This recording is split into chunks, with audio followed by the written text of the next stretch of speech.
Goku vs Sonic is a classic matchup that has been debated about for over a decade on the internet, and it's easy to see why. Goku is of course the face of the strong anime character concept, and the idea of if someone could beat Goku is commonly used as this sort of metric to gauge if a character is powerful or not. Sonic the Hedgehog is a fairly powerful character in his own right, and his series has drawn inspiration from Dragon Ball for things like the supersonic transformation, which parallels the iconic Super Saiyan form, and the backstory for Silver the Hedgehog, which is very similar to the tragic backstory for future Trunks. Due to the long-running history with both characters and their ever-increasing power levels, I'll be covering the battle in multiple rounds featuring different forms of both characters. The first round will be Goku at the original end of Dragon Ball versus base classic Sonic. The second round will be Goku at the end of the Buu Saga versus base modern Sonic. The third round will be post-Tournament of Power Goku versus Super Sonic. And lastly, the fourth and final round will be true Ultra Instinct Goku from the Dragon Ball Super manga versus Hypersonic. I tried to keep these matchups as fair as I could, but Goku's power progression is very linear compared to the growth Sonic achieves with his different transformations, which is why I excluded those in the first two rounds. Before getting directly into the video, I'd like to ask if you could leave a like on the video and subscribe. This is around my third or so Sonic video, and I plan on making much more in the future, but let's get started. Since I have done a couple videos scaling Sonic before, for the first round I'll start off by scaling Goku. Original Dragon Ball marks the beginning of Goku's journey to becoming one of the strongest fighters in the entire multiverse. Obviously, Goku is not very strong for the beginning, but after years of martial arts training and learning how to harness ki, he becomes one of the strongest beings on Earth. Goku's scaling starts to pick up during the Tien Shinhan saga, where Goku fights Tien Shinhan. While Tien does go on to beat Goku via an out-of-bounds technicality, Goku was still strong enough to clash with him, take his attacks, and damage him. Now, this is impressive because Tien earlier had a battle with Master Roshi under the guise of Jackie Chun. Roshi forfeits the battle before he can go all out, but tells Tien that if they had actually fought to the finish, Tien probably would have won. This would be consistent with what's presented in Daizenshuu 7, which tells us that Goku and Tien both had power levels at 180 at the time, while Roshi had a power level of 139, with Tien being stronger than Roshi and Goku being relative to Tien. You can scale this Goku over the infamous moon-busting feat Roshi performs earlier on in the series. Goku continues to grow more and more powerful and winds up to the likes of King Piccolo and Piccolo Jr., or just Piccolo as he's more commonly known, and ultimately surpasses Roshi's moon-busting feat many times over. Compared to the later feats in Dragon Ball Z, original Dragon Ball doesn't have too many speed feats that are worth noting in this crossverse setting, though there are a few things that are useful for this discussion. During his battle with Tien in the 22nd Budokai, Goku has an interesting feat of grabbing Roshi's glasses from the audience before light from the solar flare can blind him. People have gone to war over this if it's a valid feat to put Goku at faster than light, since we don't see where Goku is when the technique initiated in the manga. One could make a case that he instantly grabbed the glasses after Tien shouted the technique's name but before the light came out. The anime version of this scene is a lot weirder since Goku is grabbing the glasses while the light is on him, which doesn't make sense that he should be blinded on the spot if that was the case. Tien then goes on to charge Goku while the light is still on him, which implies Tien's travel speed is somewhat comparable to light level as well. Since there's a lack of speed feats by this point, I'll give Goku the benefit of the doubt and use the interpretation that he grabs the glasses after the light is launched but before it could reach him. Now, to get into the scaling of base classic Sonic, I'll first start with his battle against Death Egg Robot. This version of Sonic has fought the Death Egg Robot multiple times, and as I've talked about in my Dr. Eggman video, the Death Egg Robot has scaling implications that indicate that it's a planetary threat. This mainly comes from the fact that the Death Egg is alluded to powering the Death Egg in Sonic the Hedgehog 2, since the entire thing collapses after the Death Robot is destroyed. Eggman himself has directly described the Death Egg as a planet-destroying battleship, and it's also referred to as a doomsday machine.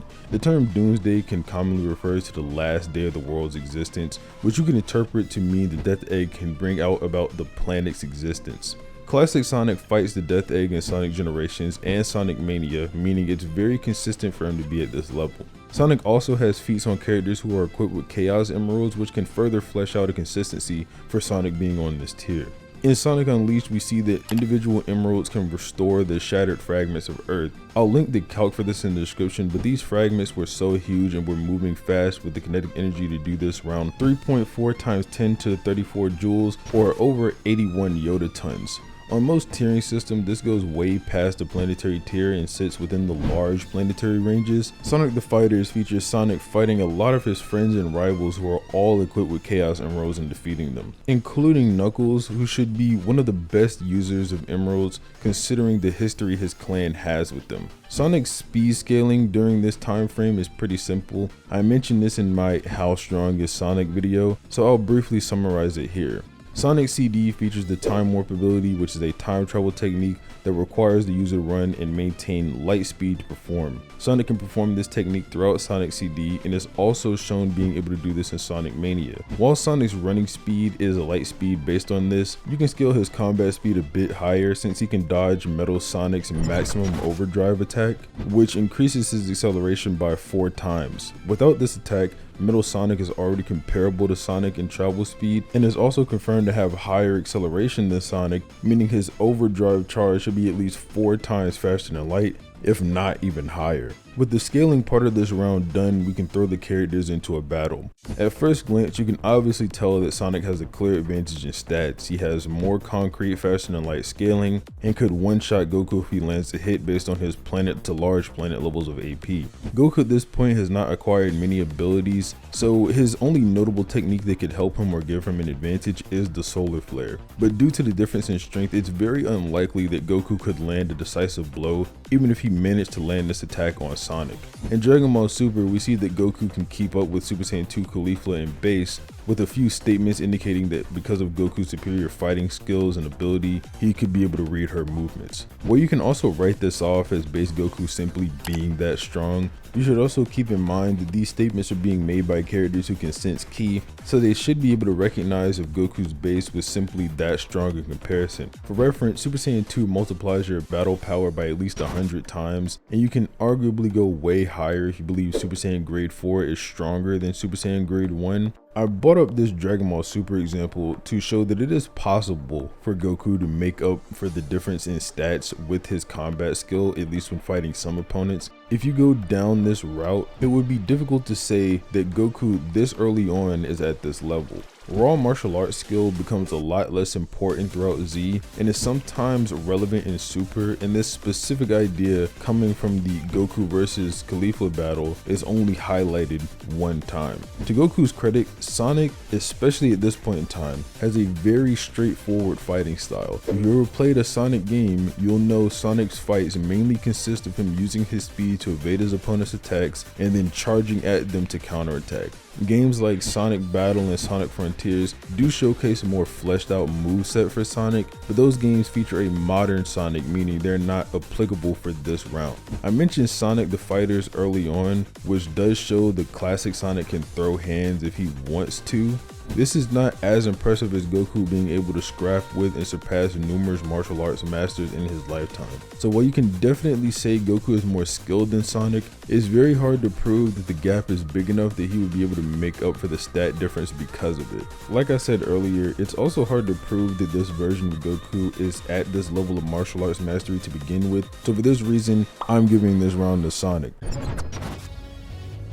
Jumping into round 2, End of Buu Saga Goku vs base modern Sonic. I want to start off with the scaling for Goku again. Throughout Dragon Ball Z, Goku is constantly reaching new heights, and this ultimately culminates in the Majin Buu Saga. The Buu Saga features a handful of very contentious inverse topics like Super Saiyan 3 Goku vs Ultimate Gohan, or Kid Buu vs Super Buu Gohan Absorbed, or Buuhan, whatever you want to call him. The overall power scaling of the Buu Saga is very contentious, so I'll present a low ball and high ball, and I'll just leave it up to you to decide if you agree with the lower end interpretations, the higher end interpretations, or just something in between. For the low ball, you can just upscale Goku off of the Cell Saga and apply the relevant multipliers. At the beginning of his battle with Majin Vegeta, he powers up to his max strength in Super Saiyan 2, which Vegeta notes is stronger than Gohan when he defeated Cell. Gohan of course defeated Cell with the father-son Kamehameha that overpowered Cell's solar/perfect Kamehameha, which is confirmed to be at least a solar system busting attack in the manga, anime, and numerous guides. Super Saiyan 3 being 4 times stronger than Super Saiyan 2 means that Goku should be 4 times stronger than the solar system destroying Kamehameha. You can extend the argument even further if you choose to apply some information from anime fillers. In the Afterlife training arc, Goku has a confrontation with Super Perfect Cell, and before they can actually clash, Pikkon appears and one-shot Cell with ease. And guys, not only is it confirmed that this Cell is as strong as he was before, it's also stated that Pikkon is straight up stronger than Cell. Keep in mind that Pikkon one-shotted Cell with his weights on, and after growing stronger, Goku goes on to compete with weighted Pikkon in base. So if you apply filler, you can say that Goku ends up surpassing Cell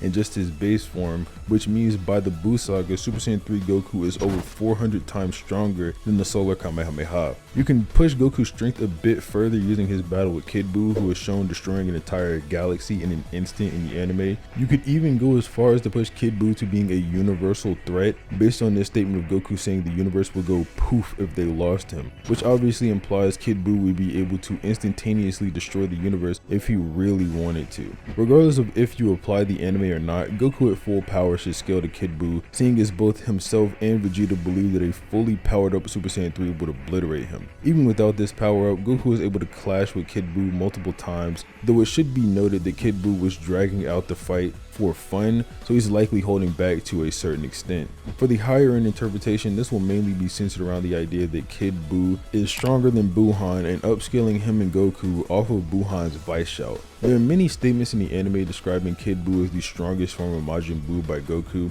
and the narrator itself. Many anime guys support this even further, with statements talking about how Kid Buu hadn't lost any strength but only his intelligence after Fat Buu was ripped out of Super Buu, and others just affirming Kid Buu is the mightiest of the Boos. In the anime, Buuhan gets so enraged to the point where he uses a technique called outside space, a special variation of Vice Shout to create distortions in the very fabric of reality itself.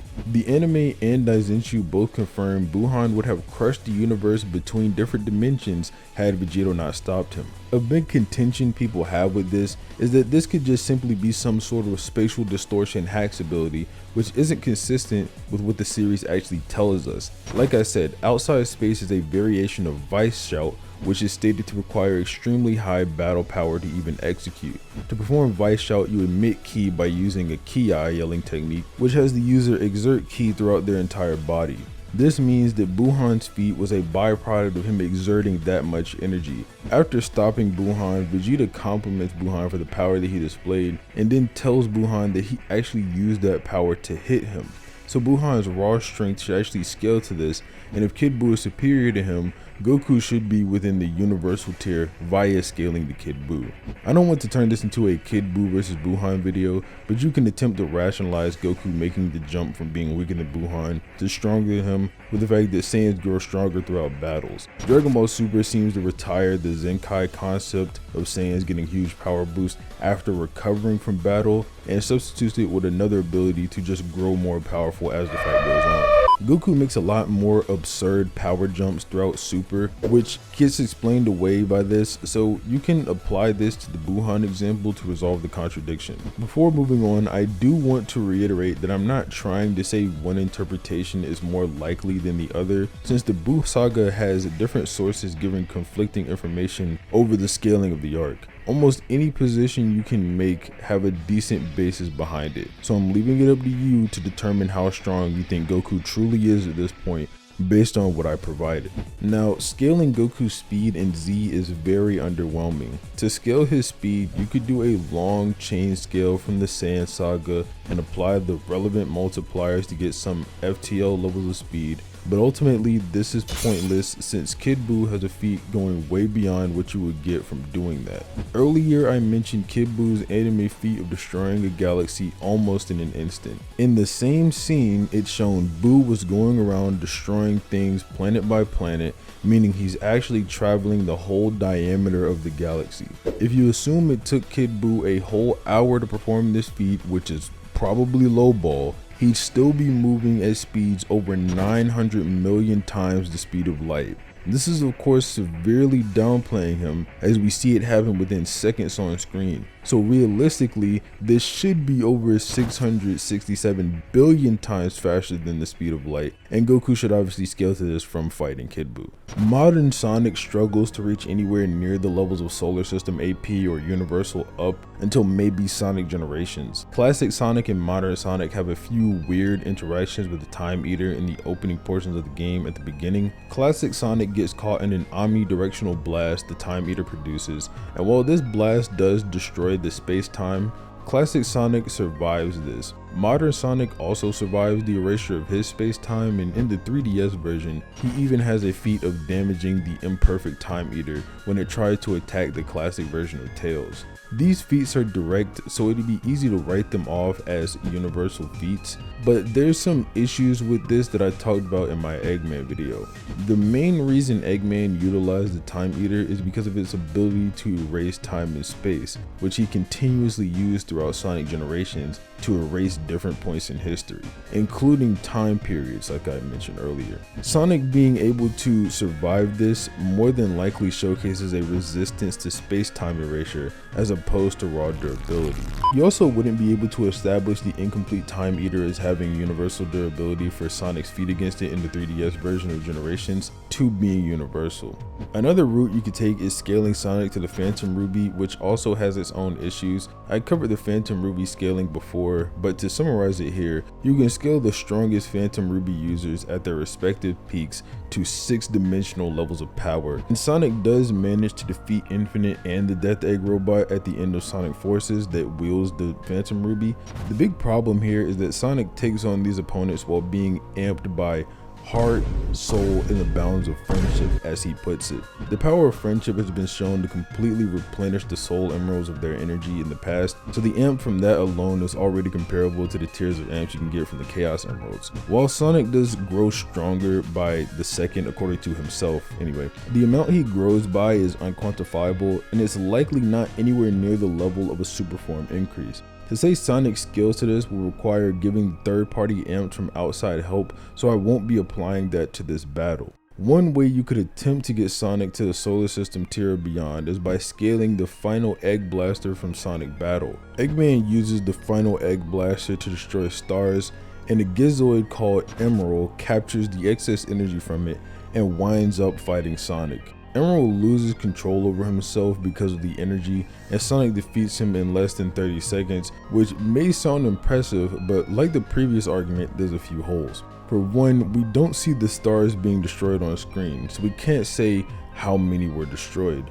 It could have also destroyed an entire star cluster, or it may have been as little as 2 to 3. Furthermore, the excess energy left after the final Egg Blaster destroyed the stars does not even need to be on the same level as the full power beam itself. Emerald can't even control this energy like I said, and Emerald is severely damaged by even holding in this power. Lastly, the energy is constantly leaking out of Emerald as well, so not only is the amp going away as time goes on, but I'd also like to point out that if the multi-solar system level energy was constantly being leaked out in the Death Egg, which is relatively close to Earth, then it probably should have been destroyed. I think the point is clear that a base modern Sonic is struggling to get near Goku's power for this round, so Goku has a massive strength advantage. While Sonic may not be able to even scratch Goku, if he's fast enough, he could use some form of durability negation to bypass the difference. So the question is, how fast is Sonic? There's a decent feat for Sonic in Sonic Advance 3, where Super Sonic flies to a nearby nebula located in a non-aggression zone in a short time frame to take on a Chaos Emerald enhanced Gemerald. If you assume this nebula is the Orion Nebula, which is the closest starry nebula to Earth, Sonic would have had to travel 1,344 light years in about 15 seconds, which is a rough estimation based on the cinematic timing of the gameplay. At the rate Sonic would have had to move at about 2.8 billions of times the speed of light. Something to note is that Eggman is also present in this boss battle and keeps up with Super Sonic's flight speed with his Eggmobile. This isn't to say Eggman scales to Supersonic's top speed necessarily, but he should scale to this nebula traveling feat, especially when considering he would have had to perform a similar feat to get there as well, since he also has started at Earth just like Sonic did. It's very consistent for Sonic to be able to keep up with and catch up to the Eggmobile throughout the series in his base form, so it's easy to backscale this to base Sonic. Even though this is very impressive, this pales in comparison to the Kid Buu speed feat I brought up earlier. The best argument you could use to try scaling base Sonic beyond speeds of Z Goku is by arguing that he has inaccessible or immeasurable speed based on the feats he has in white space of Sonic generations. Inaccessible speed would come from the fact that the white space has no time for Sonic, so for him to be able to move in this area, he'd be moving in 0 time. The immeasurable speed argument would be based on Tails stating that they were traveling through time and space, and that the Sonics accelerate through time and restore the worlds erased by the Time Eater. The latter does not work at all because it makes more sense for Tails to be saying traveling through time or accelerating through time, with a metaphorical meaning behind it. White space not having time to begin with contradicts a literal interpretation of what Tails says, since how would you travel through time in a place that has no time? The statement of the white space not having time comes from Eggman, who should obviously be the most credible in-series source when it comes to the Time Eater in white space. The inaccessible argument is way more concrete, however it also has its contradictions. A big issue with a lot of the feats regarding characters moving in timeless voids is that they often have characters doing basic and simple movements in these realms, which would wind up upscaling their speed and basically everything that they could do. In Sonic's case, you'd be expected to believe that he can wake up, talk, walk, and casually move about at this speed. Any case of Sonic taking time to even blink or something minute like that would conflict with the showings in Generations, since the passage of time should be meaningless to Sonic and anyone who scales to his base. Later games like Sonic Lost World, Sonic Forces, and Sonic Frontiers all have different implications of time passing as Sonic's on that game's respective adventure, which again wouldn't make any sense if base Sonic could move around in literally no time at all. Frontiers probably has the best example, since you literally witness the change from daytime to nighttime and vice versa as you play throughout the game. If you really wanted to give Sonic the benefit of the doubt, you could ignore those contradictions completely, but you can also make a similar inaccessible speed argument for Goku. In the Buu Saga, Goku implies that time does not exist in the afterlife, which is even backed up by a guide saying that the afterlife lacks the concept of time. So Goku moving in there is a lot more impressive than Sonic's speed feat, even if you granted the notion that the white space speed scaling is consistent. I'm sure you got the idea as I was explaining the scaling for this round, that Goku easily wins with a simple speed blitz in one shot. Hex isn't too important since, ironically enough, Sonic would be too slow to land a hit, and there's not much he can really do to stop that, even with the best speed scaling you could realistically attribute to him. So with that out of the way, we can quickly jump into round 3, End of Tournament of Power Goku versus Super Sonic. I've scaled Super Sonic before, so I don't need to go into full detail about how powerful he is. If you want the full explanations for how the scale works, I'd recommend watching the How Strong is Sonic video I mentioned earlier, but I'll briefly summarize it here. In Sonic Rush, Eggman and Eggman Nega were going to use the Chaos Emeralds and Soul Emeralds to create their dream Eggman land that transcends dimensions. Eggman has shown knowledge of space-time abilities before this and is aware of the imaginary world, which houses a 4-dimensional space. So when the Eggmen make this statement, this means they are seeking to create a beyond 4-dimensional Eggman land, or in other words, a 5D realm. For speed, Super Sonic scales to immeasurable speed based on him fighting beings like the Time Eater, whose whole shtick is being able to move throughout time. Sonic can also fight the likes of Solaris, a temporal omnipresent being that required Sonic and his friends to fly throughout past, present, and future to ultimately take down. For round 3, the main question is if Goku reaches either of these tiers in Dragon Ball Super. For crossverse related scaling, the most important feat to mention for Goku in Super is his clash with Beerus in Battle of Gods, which was going to destroy the entire Universe 7 macrocosm. The macrocosm being filled with multiple universe-sized structures makes this feat astronomically more powerful than a generic universal feat. Many would argue this is a low multiversal feat, which Goku proceeds to surpass by, I kid you not, millions upon millions of times over his numerous battles and training arcs after this. Being high into 4-dimensional levels of power would still pale in comparison to Sonic's 5D power. There is this one interesting scan that floats around out there where it states that the afterlife is dimensionally transcendent, or a realm that transcends dimensions, depending on the translation, which some can use to argue the macrocosm is 5D, which would make the Battle of Gods clash 5D as well. The problem with this argument is that the term used here is choetsu, which translates to transcendence in English, and transcendence can refer to an existence or experience beyond the normal or physical level. In this context, existence beyond the normal or physical level can just refer to existing as a soul and the fact that this is a spiritual realm.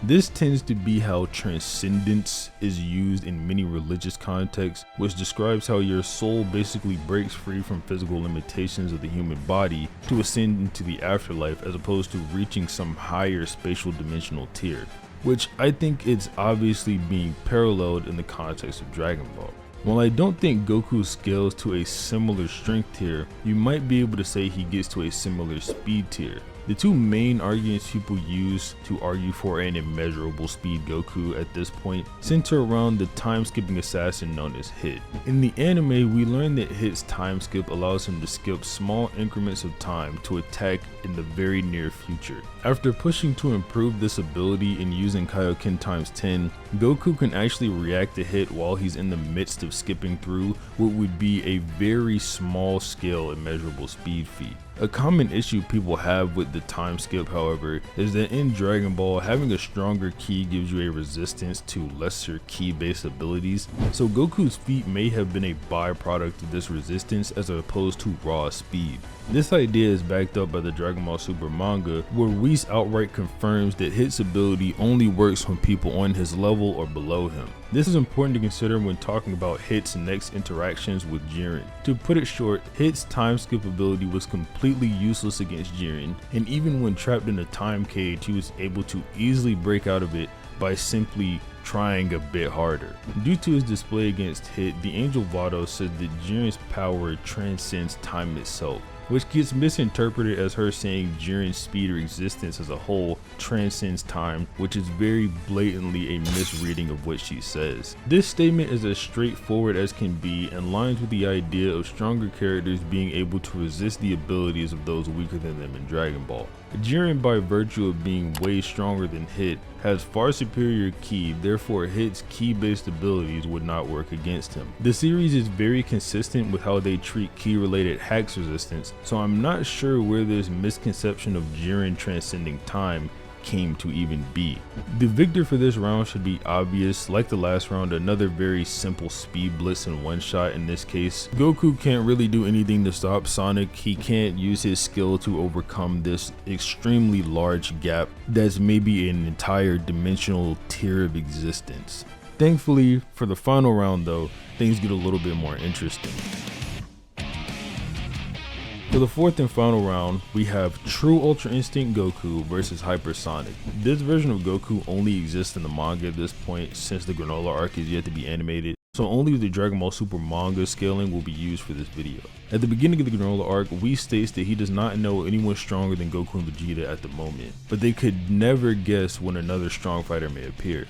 This means that Goku by this point has surpassed Broly, who had a super dimensional ultimate battle with Gogeta according to the Dragon Ball Super Broly anime comic, which is in fact canon to the manga, since V-Jump promotional material for the manga advertises this for those who want to see the story of Broly. since this is not an actually fleshed out story in the Dragon Ball Super manga, of course. This would upscale off of the 4th dimensional macrocosm feat in Battle of Gods, which pushes Gogeta and Broly and anyone who scales above them in the manga to 5D. This puts Goku and Sonic at comparable AP tiers, since Hypersonic similarly just upscales off the 5D scaling for Supersonic. While these two fighters may be relative in strength, we still need to determine if somehow you can push Goku to have an immeasurable speed, since if not, Sonic would still stomp. The Dragon Ball Super manga is very much lacking in speed feats compared to the anime, which should make sense since the Dragon Ball Super manga originally started as an adaptation for the anime continuity with the same general plot details. Unfortunately for the manga, the best arguments for the immeasurable speed Dragon Ball Super mainly come from the hit stuff I mentioned earlier, which is shaky at best, and the statements around Jiren which aren't even made in the manga. Now, the only other way I could possibly see someone trying to get manga Goku to immeasurable speed is by using this other statement from V-Jump that implies that the gods of the multiverse transcend space-times.